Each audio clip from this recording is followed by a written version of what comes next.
कम लोगों को मालूम होगा, जो चेतक घोड़ा था ना, उसकी मां गुजराती थी।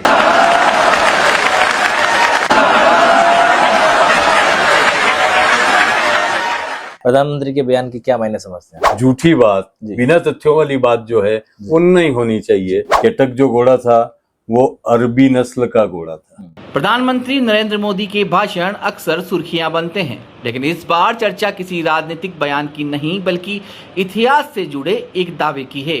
कुछ समय पहले ही एक सभा के दौरान देश के प्रधानमंत्री नरेंद्र मोदी ने कहा कि चेतक की मां का संबंध गुजरात से था।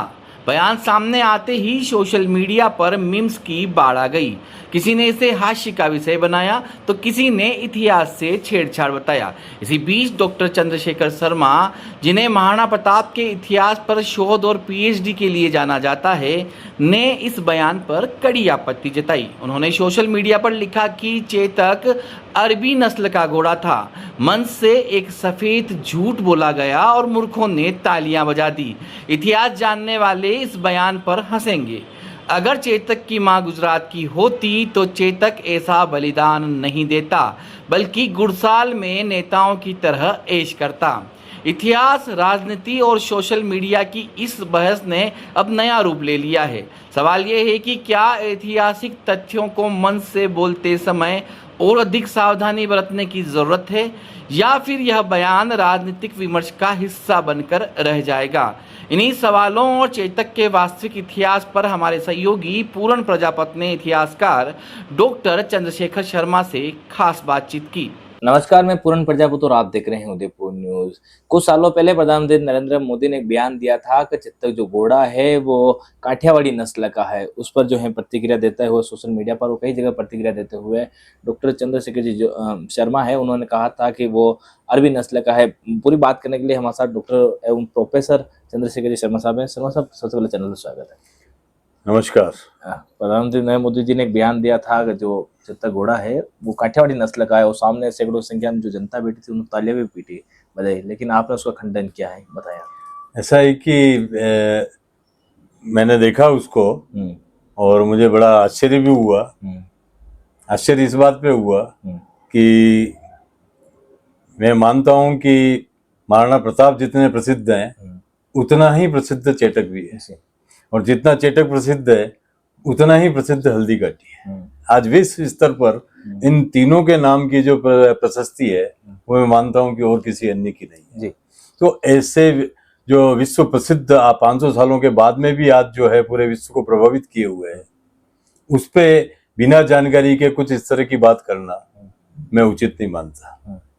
और जहां तक चेतक की नस्ल का सवाल है, चेतक जो घोड़ा था वो अरबी नस्ल का घोड़ा था। इतिहास में इसके प्रमाण हैं। और उस समय अरब को बनायु प्रदेश कहा जाता था, और बनायु प्रदेश से बैक्टीरिया से होते हुए, जिसको बैक्टीरिया नाम भी दिया गया है, वहां से मेवाड़ में बिकने के लिए घोड़े आते थे। मध्यकाल में, जिसे आज हम देखते हैं कि ये जो पशु मेले लग रहे हैं, ये पशु मेले उसी मध्यकाल के जो अश्व मेले लगते थे उसकी देन है, उसी की परंपरा है।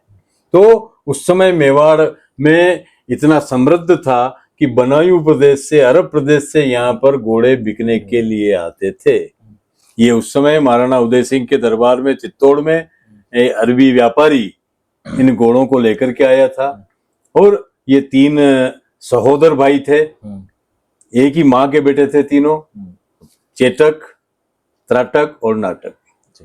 जब इनका परीक्षण की बात हुई तो आपको आश्चर्य होगा कि उस व्यापारी ने कहा कि अगर इसके घुटनों सहित इसको चारों पैर अगर इसके मिट्टी में दबा दिए जाएं, उसके बावजूद भी ये एक एड लगाते ही चारों पैरों सहित बाहर आ जाएगा।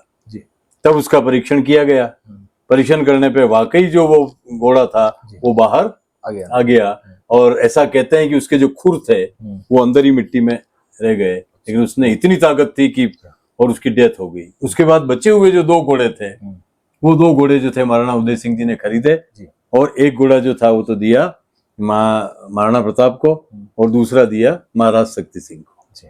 ये इनकी यहाँ पर चित्तौड़ में बिकने की पहली ऐतिहासिक प्रमाण के साथ में, इसको कहानी नहीं कहेंगे, ये एक तथ्य है। तो ये दूर दूर तक सवाल पैदा नहीं होता है कि ये काठियावाड़ी नस्ल का घोड़ा था। जी। अब दूसरी बात ये है कि अगर हम नस्ल की गुणवत्ता को लेकर के परीक्षण करें, जैसा कि बायोलॉजी में साइंस के द्वारा की जाती है, तो मैं आपके अश्वशास्त्र का, जो भारत में अश्वशास्त्र लिखे गए, जो मेरी किताब के अंदर पूरा डिटेल एक जिक्र है, और उसके साथ ही यदि हम बायोलॉजी को देखें, जो प्राणी विज्ञान जो है वो सब अलग अलग तरह के जहां जहां देशों के जो प्राणी है उनकी क्या कैरेक्टरिस्टिक्स है, उसकी बात जो होती है गुणवत्ता की, तो हम देखते हैं कि अरबी नस्ल के घोड़े के अंदर जो सबसे बड़ी खूबसूरती जो होती है वो ये होती है कि प्राय सभी नस्लों के घोड़े हाथी को देख करके अपना रास्ता बदल लेते हैं, उल्टे घूम जाते हैं, डर जाते हैं। लेकिन अरबी नस्ल का जो घोड़ा होता है वो हाथी से डरता नहीं है, हाथी का सामना करता है। और इसका प्रमाण ये मिलता है कि जब मिर्जा मानसिंह कछवा जब हल्दी घाटी के युद्ध के अंदर जब प्रताप ने उनका मानसिंह पर अटैक करने के लिए पहुंचे, तो प्रताप ने जब बाला फेंका उसके पहले ही आप देखें कि चेटक अश्व ने उस मानसिंह का जो हाथी था मर्दाना, उसके ऊपर अपनी दोनों टापे जो थी, दोनों पैर आगे के उसके माथे पर रख दिए थे।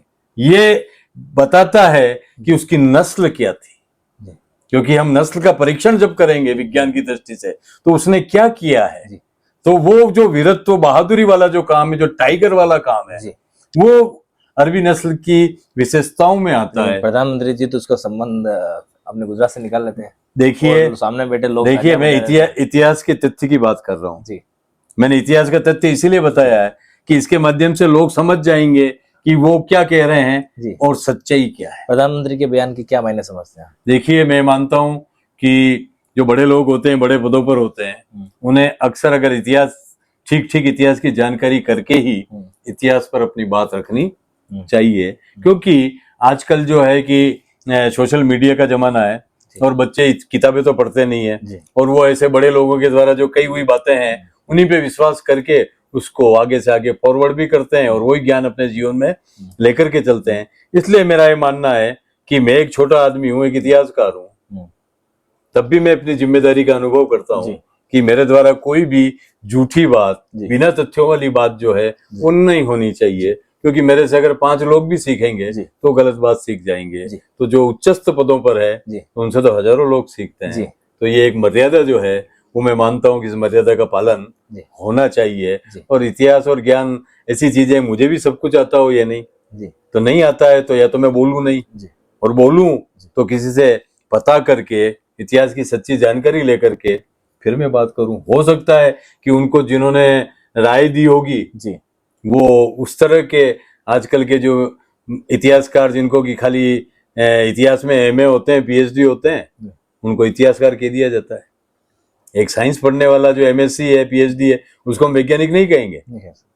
वो उसकी कोई उसकी कोई डिस्कवरी बाहर आएगी तो उसको हम कहेंगे वैज्ञानिक है। खाली एमएससी वाले को नहीं कहेंगे। लेकिन आजकल मैं देखता हूं कि हर किसी को जो है, जिसने एमए कर रखा है, लिखनी भी कर रखा है, इतिहासकार। अरे भाई, जिसकी इतिहास के अंदर कोई डेफिनेशन चल रही हो, कोई मान्यता चल रही हो, जैसे हल्दी घाटी युद्ध के विजेता को लेकर के मेरी मान्यता चल रही है और मैं प्रताप पर पहली पीएचडी हूँ इस देश की, तो मेरा ये मानना है कि हमें जिम्मेदारी के साथ में ये बयान देना चाहिए। क्यों? क्योंकि आपको सत्य मान करके, आपको सच्चा मान करके लोग उसका अनुवर्तन करते हैं। इसलिए जो बड़े लोग हैं उनको ज्यादा सावधानी की जरूरत है।